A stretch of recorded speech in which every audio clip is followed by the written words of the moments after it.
I always wonder what that baby looks like that speaks like.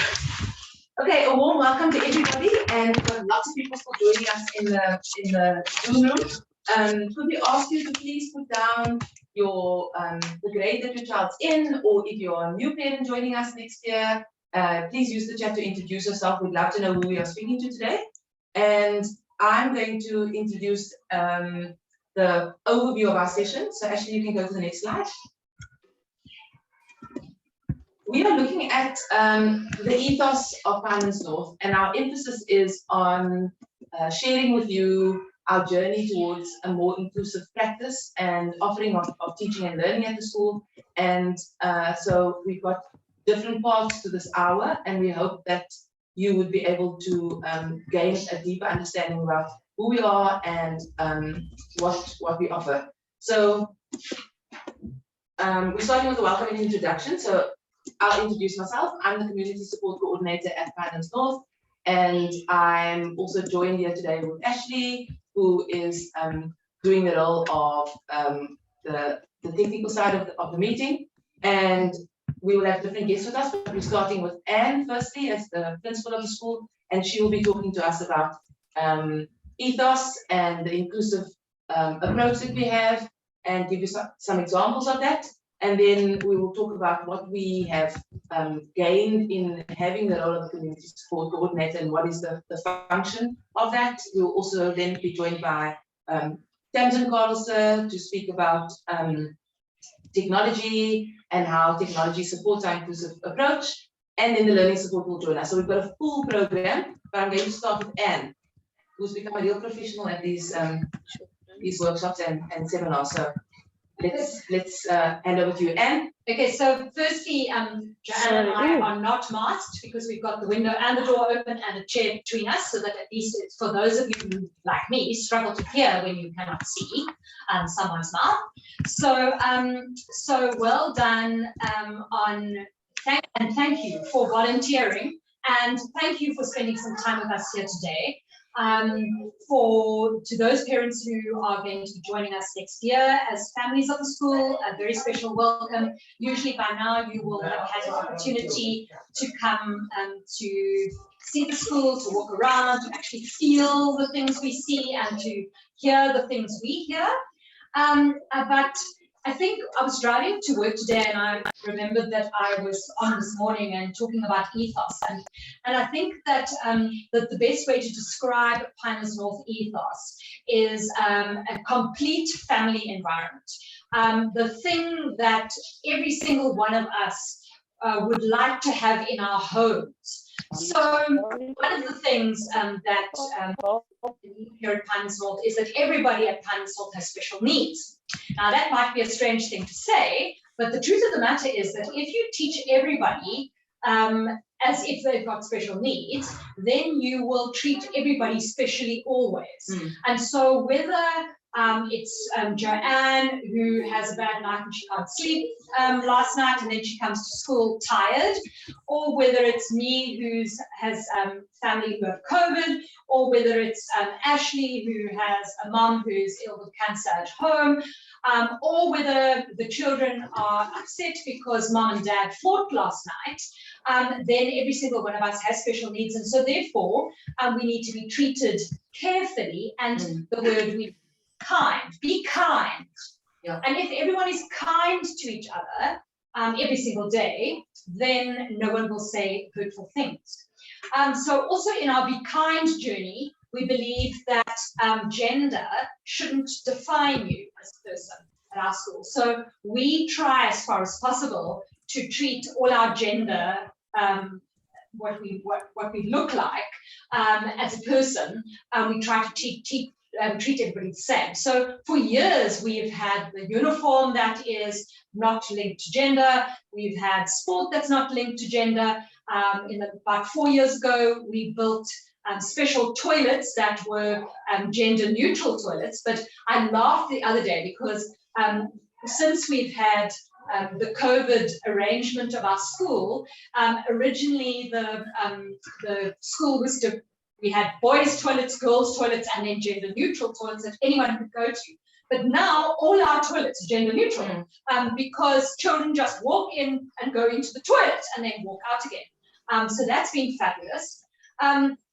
Also, we as a school, so that's our uniform, our gender, our treating everybody as if they have,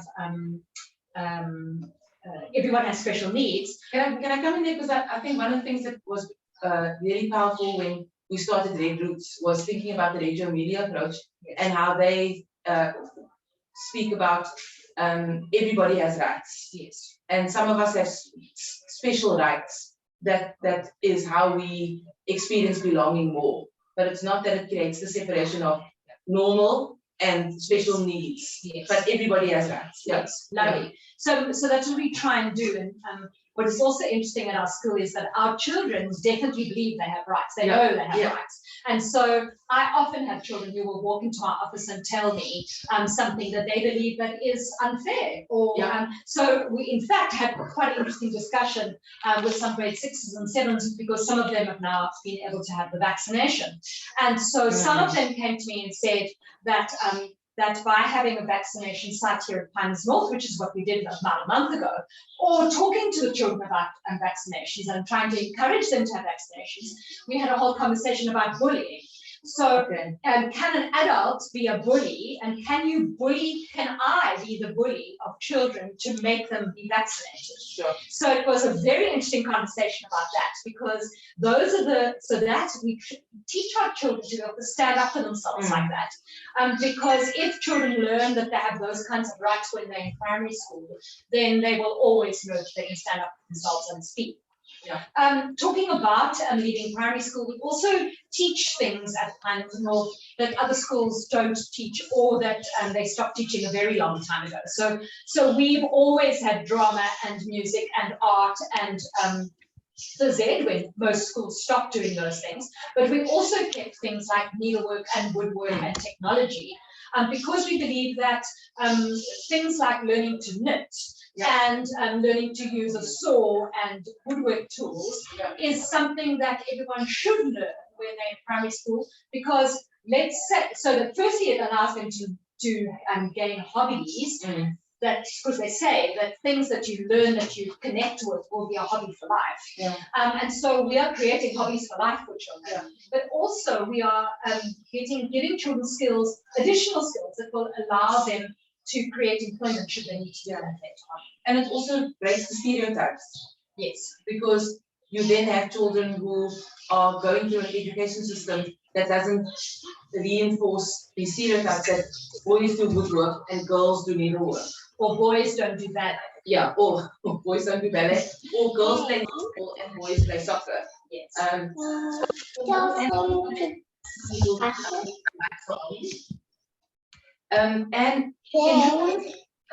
about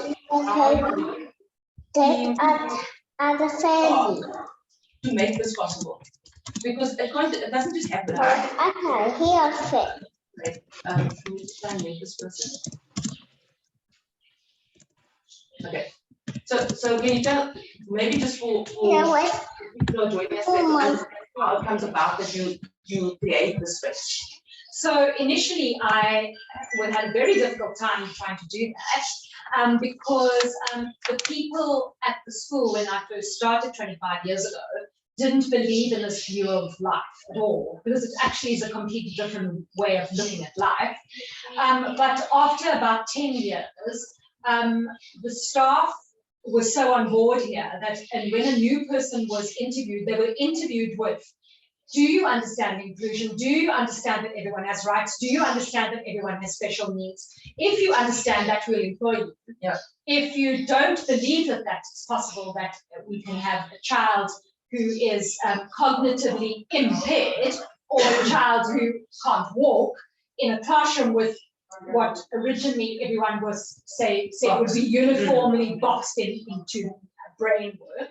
If you don't believe that, then don't come here. Yeah. So now every staff member works with that every single day.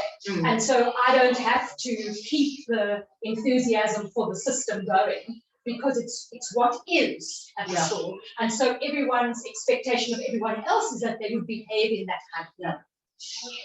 And then how do you, because inclusion is always on the move in the sense of finding, it's not like we can So we've got a child with this specific need, we've got a teacher with this kind of diversity, how do you, as a principal, lead the process for the school in developing inclusion as an ongoing thing?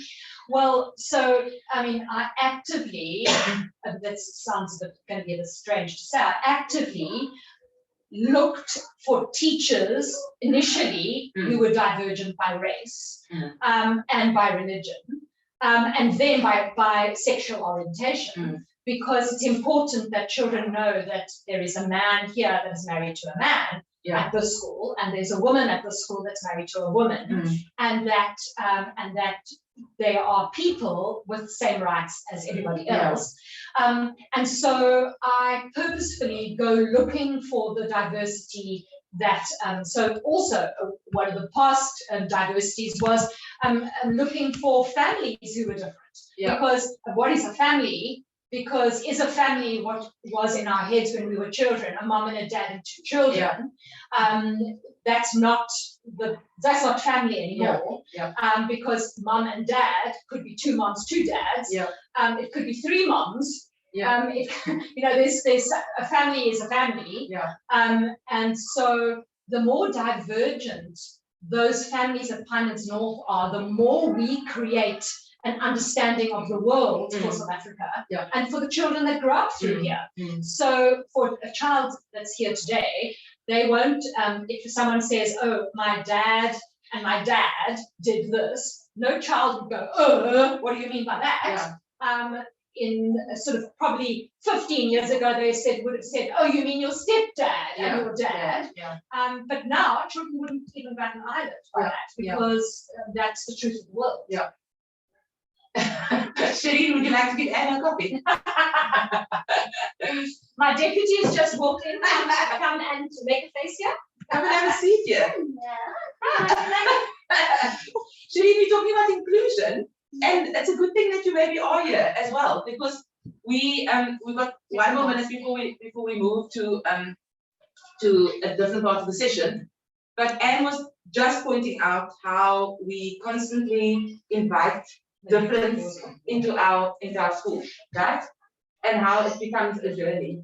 So one of the things that came for me was Anne was talking about that in the staff, in the families that join, and how much it creates an opportunity. Actually, the thing that I remember is we then learn from one another, because I can't speak about differences that I can't necessarily relate to. So then Anne was saying, the children become familiar and they don't question when someone has 2 dads, or when someone has a facilitator in the classroom, or someone's of a different religion. What's your experience of that at the school? The school is just amazing.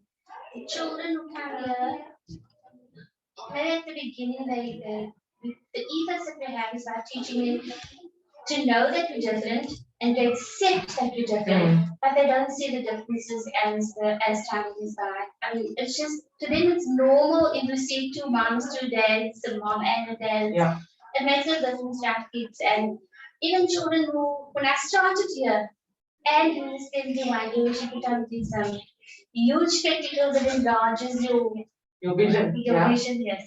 And she walked into I'll never forget that, that's like 15 years ago. You put on these specs and you look funny because your eyes were enlarged on the outside because you could see.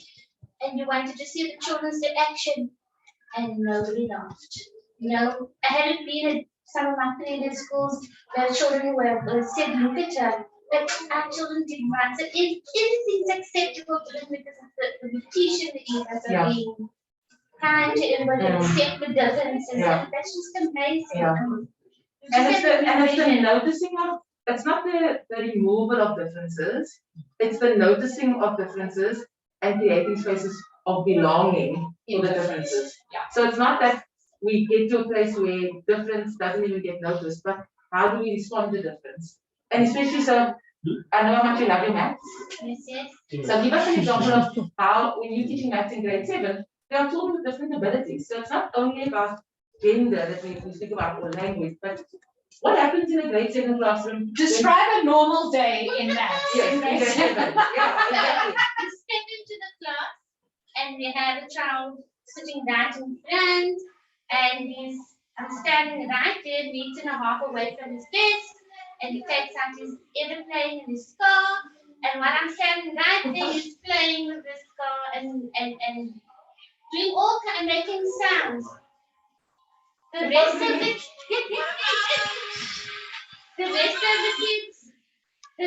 kids are just, they don't even blink an eye. I go on teaching, and when I'm done teaching, he puts his things away and just takes up the activity and he starts doing it without even blinking an eye. He just goes on with it. The other children won't even look and say, yes, put his things away. Or he takes out his reader and he reads what I'm teaching. And the activity comes up and asks, are you ready to do it? Yes, ma'am. And he puts his book away and he starts. And then he does very well in the lessons. Exceptional. Yeah. So Shireen, has it always been that easy for you? No. Because that's the important thing to talk about. It's not about, it just happens by a mental decision that we are going to be more inclusive and we're going to shift things to include everybody's way of living. It's a progress. Like we've got to keep working, and that's something that we need to encourage people about. Okay, enough of the two of you. Take your coffee and go now. Let's do it, Patrick. No ways. I think the last thing I haven't said though by conclusion, Joanne, Yes. is about the Slides. animals. Yeah. Okay. The animals are exceptionally important part of our school. In fact, that picture I think is a lovely one. I remember taking. It's a duck in the middle of all those chickens. Yes. And so there was. It's actually a dog kennel. Yeah. That's now the chicken coop. And I think there were about 6 or 7 chickens sitting on 2 ducklings and 2 chicks. Yeah. And the duck was sitting in amongst all of them. Yeah. And so I just took that photograph because it was just the most perfect example of inclusion. And it became a theme for CNT, right? About what makes a mommy a mommy, Yes. what makes a carer a carer, Yes. what is a baby, Yeah. and who does that baby belong to? And at the awards, the AP awards, and another day at the pool side, Robert the cat Yes. was part of the awards. It just walked Rightfully so. And he just sat on the stands and watched the thing going by, and then a little toddler walked up to him. I've got some lovely photographs. By the way, to the families, sorry, to the families, make sure you click on our Facebook page and like us for both Red Roots and for Pinelands North, because we show at least 2, but usually 3 posts a day.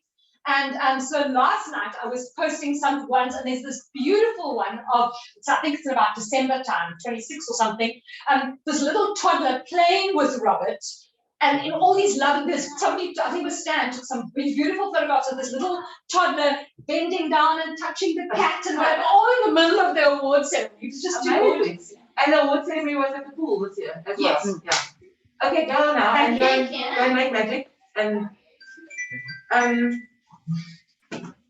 okay, Tamsin, you can no, thank you. Tamsin, you can join us now, but actually we can move to the next slide. Okay, let me take this off now because you can sit over there.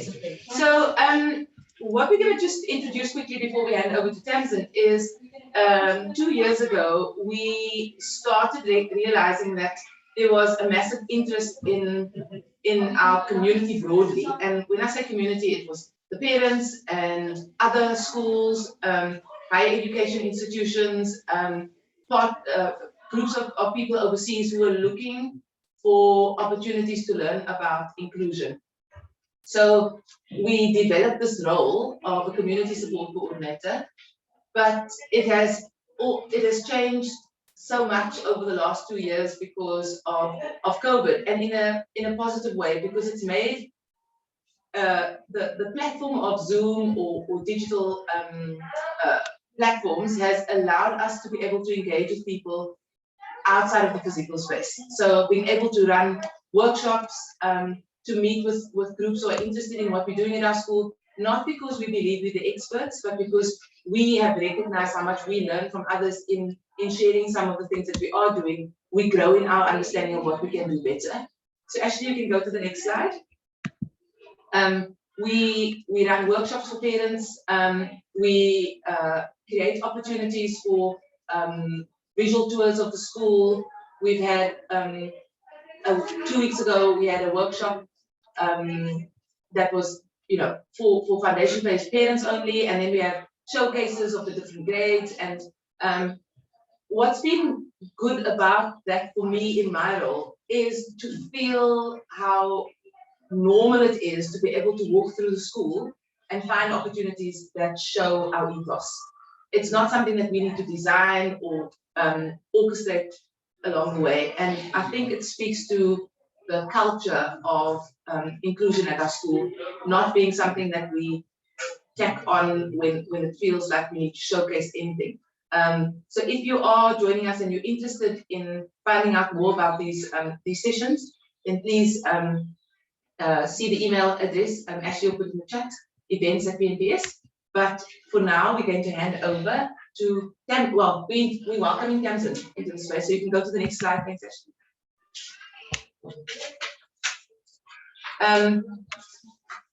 We are going to look at how technology and inclusion works. And I think one of the funny things for me is that prior to COVID, technology was still seen as a whole separate environment, and then there was the actual face-to-face schooling experience. But at this school, Tamsin, your passion for technology has been around for a long time. So I'm going to ask you not to only speak about what's been possible over the last 2 years, but what has been possible and part of our inclusion journey because of your passion for technology and how we've included technology in the classroom. So when it comes to learning or teaching. So I think about 6 years ago, I decided to start venturing into incorporating technology in the class. So I did it in small doses at first, just doing little things like doing the VR glasses with kids. My very first technology lesson was literally 5 years ago, and the topic was Egypt. And I remember being so overwhelmed for introducing it to the kids, because obviously the kids had never been introduced, they've never been taught using technology before. And yeah, I was trying to do it. I mean, we were kind of using technology, like with PowerPoint presentations. Back then we weren't at Google School. Yeah. So we're doing that, and we were doing, the teachers didn't even realize that they were using like summer models in a just giving it a different name. So doing the 4 C's or doing the 5 E's and not realizing that they were actually using it in the classroom by doing STEM activities or yeah. And then if you think going back to that Egypt, I mean, I remember that work, and what struck me was the opportunity for the children to show what they already knew and how they can learn from one another. And it was very different to those designs where the teacher is the one that's doing the teaching. Correct. Because when you are using technology, and what I love the most about it is the kids actually know a lot more than they think they do, which is beautiful. So when I give them a technology platform to collaborate on, because they have access then to everything on the internet, and they can research way far beyond the knowledge that I can share with them. It becomes more of a them teaching me as well, and also teaching each other, like I said. So yeah, it's huge benefits in them having the opportunity to take control of their own learning, because then they can also choose what they want to share, what they think is relevant, and what they think is relevant to the other people in the group or the people in the class, especially when we flip in the classroom or when we're doing, I love to do jigsaw. We are giving each child a topic and they research it and they teach the class. That was how technology for me started. And how does that work with the curriculum then? Because there are concerns around how do you make sure that you cover what you need to teach. So I think that curriculum is not very detailed. So there's lots of space to explore beyond. Perfect example, this term we did natural science and we did space, and I finished the curriculum in 3 weeks. And the things that the kids know right now blows my mind, because they had to do, one of the tasks that they had to do is they had to use any topics for the entire year of any subject, and they had to create a digital breakout room. So they had to use the topics, create riddles. So we are at that level already. The kids are now creating these amazing lessons or these breakout sessions using the topics that they know. Yeah. Like I said, I taught the topics in 3 weeks just by using a different way of teaching, Yes. rather than me standing in front and just dictating to Yeah. them and sharing the knowledge. The very little that I have, I divided up. So we did a lot of collaborative work. So at the beginning of the term, I put them into groups of 5, 6, and they was the research group. So the research group was given a topic and they had to research and then teach it to the rest of the class. Yeah. So that was a great start. So that's why the topics were also went a bit quicker. And then just to test whether my method worked, when it came to the exam, our average was the highest it's ever been. Wow. So And they just you know knew what I mean, I'm provoking you a little bit because it's important that it comes up, because how then do you ensure that the creativity and the things that happen without technology is still part? because okay, so I do believe kids still need to be doing the writing and the reading and not only being in front of screen. Yeah. So there must be that balance. So when you're using or incorporate technology in a classroom, you need to decide what is the one thing that you want to adapt instead of trying to adapt everything. Because if you become a crazy person where you just like doing all of these different things and the kids are not learning anything from it, then it totally defeats the purpose of incorporating technology. Yeah. So the best thing to do is to just choose one thing. So if you want the kids to instead of using a dictionary, they can use the internet. So that's faster. And so it's more efficient. Yeah. They can listen to the way something sounds with the dictionary, doesn't pronounce things to you, doesn't tell you the origin, can extend it beyond this. So just replacing one thing instead of doing an entire technology lesson. So what I did with my kids also for natural science was I put them into groups, and at every station, so they rotated every 20 minutes, and at every station they did something different. So there's a station where they had to do research, there's a station where they had to test their knowledge and do online quizzes to see whether they understood the content, which is a great way to do revision. At one of the stations, they got to go and visit space and they had to report back on what they saw and share to the class. And at the last station, they had to write. Yeah. So they had to use the textbook, go to the revision sections, and see if they can physically write down the answers also, because writing is important. So you know what? I mean, this is why I asked you the question, because I've seen it in the way that you work, that it's not that technology replaces writing or reading. It's how it adds to it. So when we think about inclusion and we think about the ethos at our school, we have to always be questioning who are we creating opportunities for in terms of the learning. So when writing is not necessarily the way that one child is able to show their learning, technology might be the way that they can. So it's about creating different modes. So writing is a mode of learning. The using research groups, using a tablet is another mode of learning. So it's always holding that balance of what is the curriculum expecting and what are the hundreds and hundreds of different ways in which you can bring that to children, and the ways in which you can also learn. And I love what you said now about checking whether your method had worked, because that's part of the process as well. So when you think about the intermediate phase, where you are the head of the phase and you're also involved in the online schooling, how do you find that balance of, your primary passion is being a Google trainer and a Google Classroom user, right? All of the Google apps.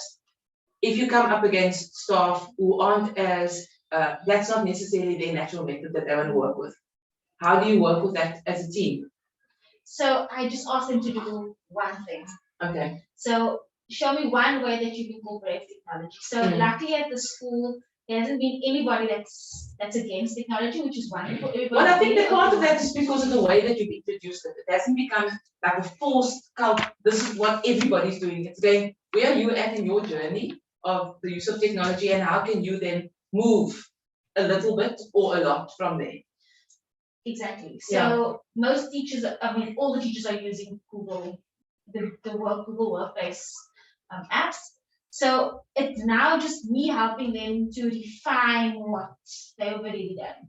So instead of only using Google Slides, how about let me show you how you can use Google Slides to get the kids more involved in their learning rather than you doing all the work. Because actually once those kids are empowered with how to use the tool properly, then your workload is a lot less, and then you just become mediator or facilitator in the class. And so that's obviously prize, that's Etho. Yeah. No, amazing. And so tell us a bit about what's going on here in the slides before we move to the learning support team. Okay, so in the slides you see in the bottom picture, that's when they were doing the group work, where they were rotating all the stations. And there's Nathan doing QR code, he's in space somewhere, probably looking at some dwarf planets. And then next to that is a picture of a collaborative sticky note on Cami. So what this app does is they collaborate on it, and instead of them all now having to go home and do sticky notes or do revision cards, they did it all together on there. So they were given, each group was given a topic to revise and then to put in the simplest form or the best way to learn. They could add, you can add your voice on there, you can add a video presentation. And then on the very left-hand side is they're working in groups to complete an activity. I think they may involve research, but look how diverse that even is, right? It's not that everybody is using the device and everything's done on the device. What I can see there in the theme of what's going on in all of the images is the device is part of the process. It's not the only thing that's leading the process. Because here you can see someone's writing. There's quite a few of them that are writing at the same time. So that's the number one thing that I wanted teachers to know, like in general, that it's fear of putting technology. You cannot rotate or dictate your entire lesson around a device. Yeah. And that top left one is a Zoom. That was awesome. That was a Zoom meeting with Galactic Unite, which is an American-based company that sends people to space. So we connected our children with the Galactic Unite team that had just sent Richard Branson up to space. Wow. So that was pretty awesome. So they could ask all the questions about what it was like, what they need to study. It was very awesome. And then is Chanel here? Okay. Then last thing before you go. What are the things that have happened now because of the pandemic? So the things we were forced into doing. Like if you could say 2 or 3 things that you believe are still the kinds of things that even if we didn't have to use all of the mechanisms that we're using now of the digital platforms, that are still powerful tools that help with our inclusive approach at home. Technology-wise or without technology? Technology-wise. Like what are the kinds of things that you've had to introduce now that you believe needs to stay? So definitely children that can't write, that struggle with OT and they struggle write. The best thing ever was to give some of the children, as soon as they gave them a device, it changed completely what they were producing in the classroom. Definitely the collaborative work needs to happen. Where the teacher is the facilitator rather than the person of knowledge. And let me think what else. I think that's enough. Okay, and TikTok. TikTok, yes, the dancing TikTok, of course, definitely. Okay, great. Thank you, Tamsin. Thank you very much. And now joining us is Chanel, our learning support coordinator. And the doors are open, the windows are open. So we are unmasked and we're following protocols. Hello. Hi. So Chanel is the learning support coordinator. What does that mean for those who are with us today?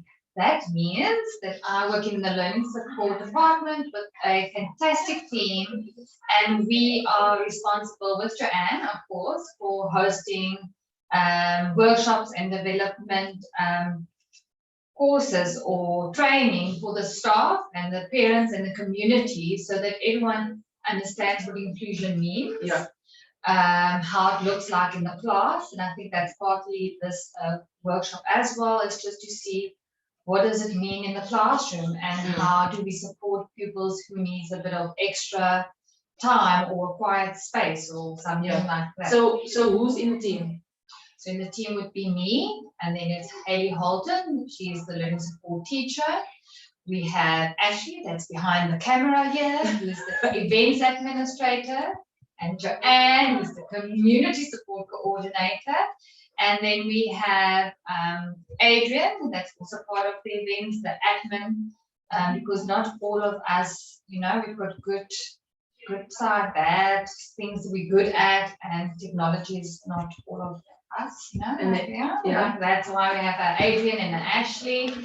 And then we also have Micah, who's actually part of the art department, but Micah joins us because we also offer check-in. Okay. So a lot of the pupils like art, and we connect the art with check-in. Yeah. And Tina? And we have Tina, that's the lady that's responsible for all the admin. So all the emails that sent to the parents and all the admin, which is obviously also not my strong, you know, admin and technology. So Tina is the lady that's responsible for all of that. And so when you think about your team, you've got Hayley, who's the learning support teacher, you've got Tina, you've got Micah. What does an average day look like, not in terms of admin or the administration of the team, but where are they involved in the school? What are the kinds of things that they are doing to support an inclusive approach at the school? Well, no day looks the same. I think it's the running around of what is needed from the staff or pupils. We start in the morning already, where the whole team waits outside in the more the foundation phase car park, because some of our people are still feeling anxious. So while one of us is walking to the animal quad with one child, another child is with someone in the learning support department playing with pockets, someone else is filling in the classroom because the teacher maybe had to attend to a parent call. So we fill around wherever we need it in the school. And then the one thing, I mean, when I started at the school a few years ago, that was the key thing. Not every single day is going to look different to the day before, Very different. and to be available to make those changes, right? But when you look at what are the core functions, like what does Hayley do in terms of like the structure of what she? So Hayley does smaller learning support groups from grade 1 to grade 7.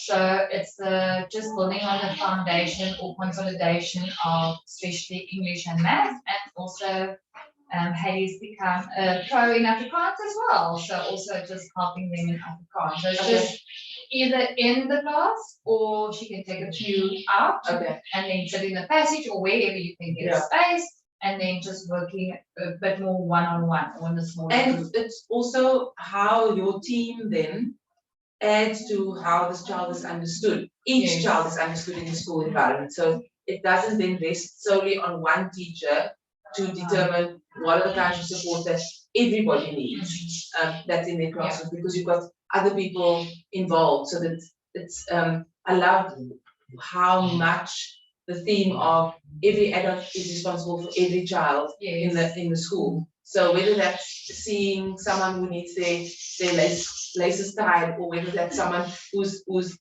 really needing to leave the classroom and go somewhere else, it's all those differences. I think sometimes we find ourselves, just because if someone needs a little bit of space, you know, that can be a bit overwhelming in class, and you can feel a bit anxious and a lot of noise happening. So sometimes someone just needs a 2-minute walk around the school. So we just walk and we have a conversation with someone that might need it in the moment. Yeah. And then who are your other staff that aren't employed by the school, but they're part of the team? So we have facilitators. So they normally attend the facilitator course, and they either work with the pupils full-time or part-time, depending on the need. And then we have 2 occupational therapists, speech therapists, and an outside counselor. So the benefit of this is when we need, because I'm not a trained OT, so it's difficult for me to refer a parent to say, oh, you need to see an occupational therapist, if I don't specifically know that that is what they need. So then the OTs can come in and do a screening in class, just to observe and then to make the recommendation. So and it also helps that their role is not outsiders. They're involved in the school's routine, and they spend time with the teachers as well. And we learn so much from their involvement too. It looks like we are going to talk about facilitation next, I think. So it's full. Yes. Well, yeah. Okay. So I'm going to put my mask back on. Hello.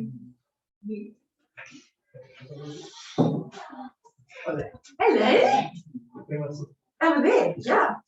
Are you okay? Take your mask off if you've got okay, perfect.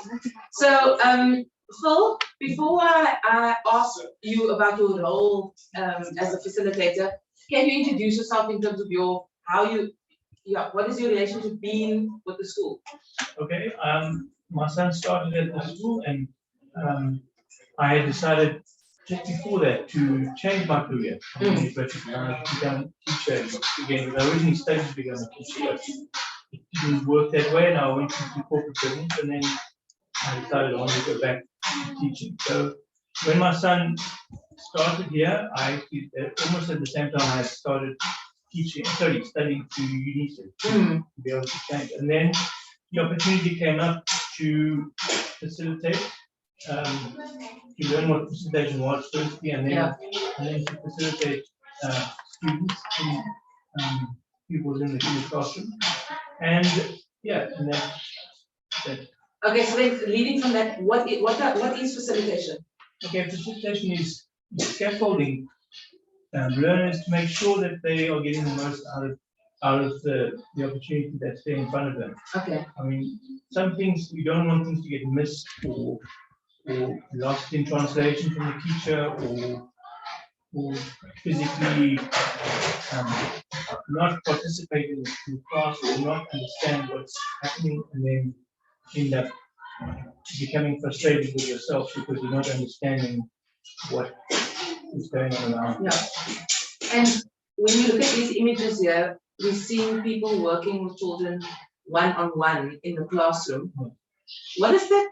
How does it work when you've got a teacher in the classroom and you are another adult in the space? How do the children respond to that? Okay, what I try and do with facilitation is try and make myself almost invisible. Because after all, the teacher is there, and the teacher is responsible for those students in the class. So what I find my role is to try and make myself almost invisible to the fact that learning happens, but it happens from the teacher's point of view. And if anything is missed, you are there just to fill in the gaps. And to make sure that learning happens. And I think you've touched on a very important part of it, because what we don't want to create is the divide between all the children in the classroom are working with the teacher, and then there's one child that can't do that, and so facilitate is helping them. And what I really appreciate about you being here is that you've offered you found that balance really well. That you staying invisible in the sense of making sure that you don't get in the way of the relationship between the child and the teacher, but you're also very visible in the sense of where can I get involved, how else can I help? Because we're trying to foster the experience for all of our children that help is a part of life, and asking for help is something that we all need to do, and that people are willing to help.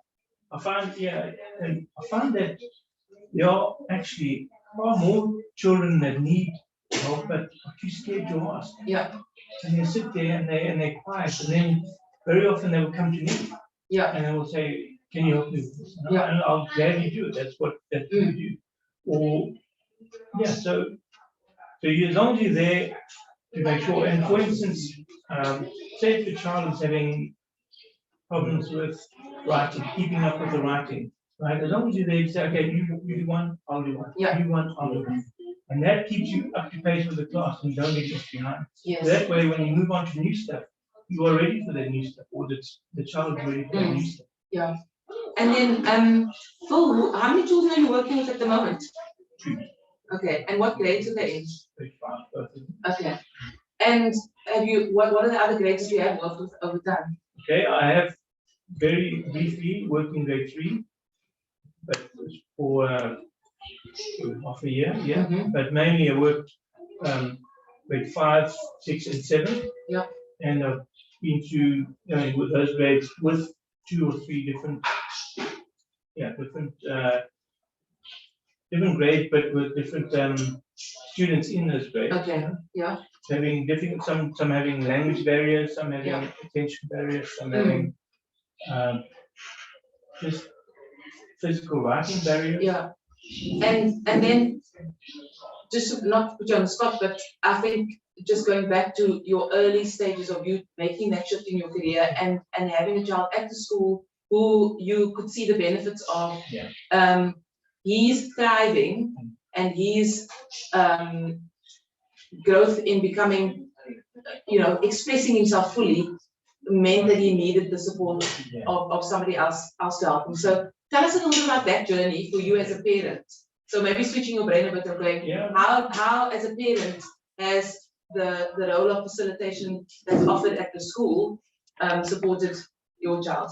Yeah, I mean, originally when we were brought him into the school and we found that sometimes he was like, I don't know, emotionally or what, he was like about 6 months behind. Okay. In the fact that he knew exactly what was going on, but he just wasn't confident enough to express it or whatever. And he needed that little push at the right time. Yeah. And I think it happened at the right time. And then when it was enough, and then we said, okay, now you've seen how this works, you see how learning happens, you've seen what's expected of you, now you've got to go and do it. Yeah. But he needed that. He needed someone just to be able to show him this is exactly what's expected. Yes. Yeah. And we did try, we tried facilitating my own son, Yes. but that does not work. Yeah. And I mean, I will never forget that. That was one of my earlier phases of being at the school. That the beauty of that story was not that it didn't work for you to be a child facilitator, but how when we sat together, we were creatively able to work out how can we still make this possible. So instead of you facilitating for your own child, you becoming a facilitator for other children meant that your relationship with your own child was cared for, and you were a father and you were not being a teacher at the same time.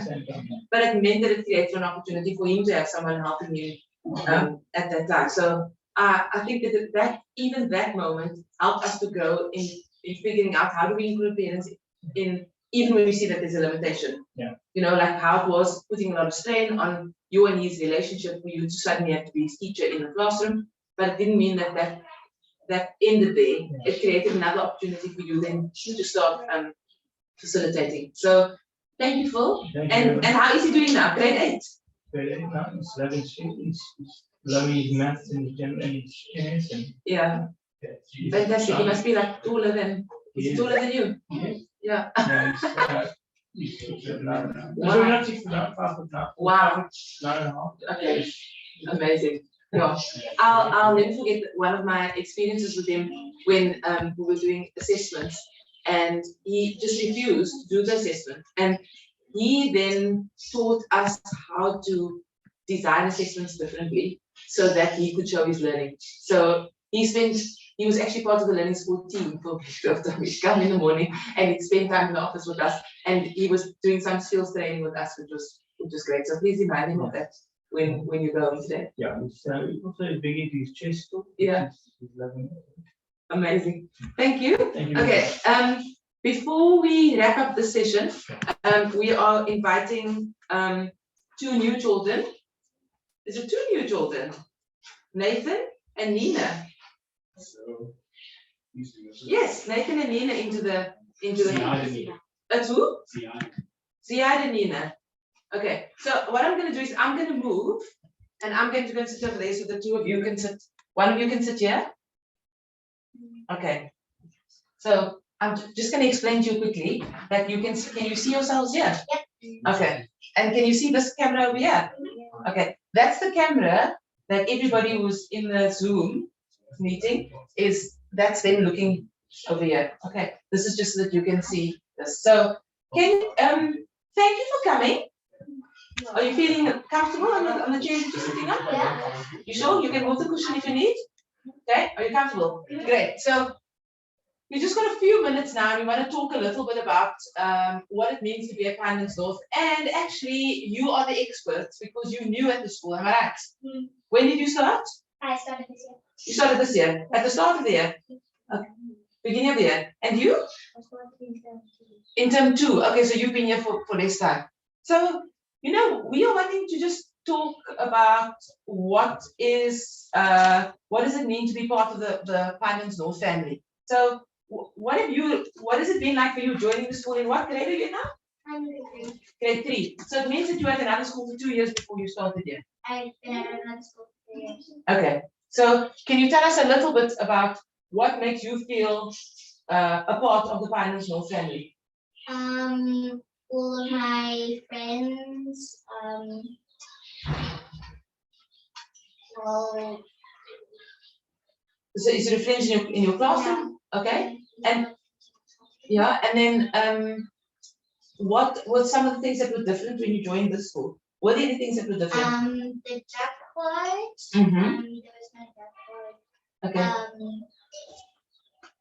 And the school uniform, is it something that, did you wear shorts and t-shirt at your previous school? Yeah. Okay, so you're also wearing comfy clothes there as well. Okay. And then what have been some of the things that if someone had to say to you, I'm looking for a school, I'm really looking for a school, and I have to find a school that that is going to make me feel like I can learn there and I can enjoy that school.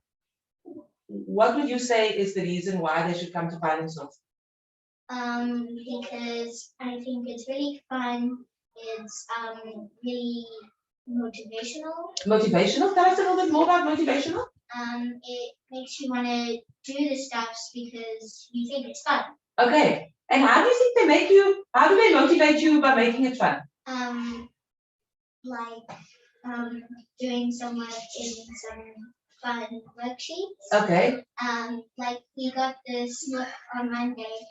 That has some coloring pages, Okay. some word pages, word searches, crossword puzzles and stuff. I think that stuff is really good. Okay. And then when you do your learning, are you always in the classroom? Or what happens? No, sometimes when we're doing comprehensions, we sometimes like go on the field. You go work on the field. If we're doing comprehensions. Wow, that's incredible. And what does that feel like? It's really fun. Okay, to sit outside and learn. When I was in school, the only time we went out of the classroom was if you weren't behaving well. So then they put you out of the classroom instead. But now you go out the classroom to do learning. Yeah. Amazing. And then for you, when you joined us in what grade? Grade 4. Okay. And so when you joined the school, what were some of the things that really helped you to feel like this was a safe school that you could be a part of? Things that helped me was the teachers were kind Okay. Okay. So what was that what did that kindness feel like, or what were the things that make you feel like the teachers at Pinelands North are kind? What do they do? They come with me when I can't understand anything. Okay. So they give you an opportunity and they help you. In the old school, they didn't help you a lot. They only explained it on the board. Okay. And so you're saying that at your old school, helping and explaining was only done on the board. So what are the ways that helping and explaining look different here? If it's not just writing on the board. They do it on the board now, but whenever you don't understand it, they will come in and teach you the method that they will work. Okay, so there are different ways that you can be helped. So you don't only have to do it in the one way. Okay. And then what spaces in the school do you enjoy the most? What physical spaces do you enjoy? I enjoy the field. Okay, the field. And what space do you enjoy? I enjoy the duckwood and around here. Okay, great. So we've reached the end of this session now, and I'm wondering whether you can do the one of saying, you can do the job of saying goodbye and thank you to all the people that have joined. Can you do that? Then I don't have to come back to the chair. Can you do that? You can just say goodbye to everybody. Hi. Bye-bye. You can say bye. Thank you everybody for coming, and thank you to these amazing 2 children who have wrapped up our first session. We'll be following up with another session now around volunteering at Pinelands North. Thank you.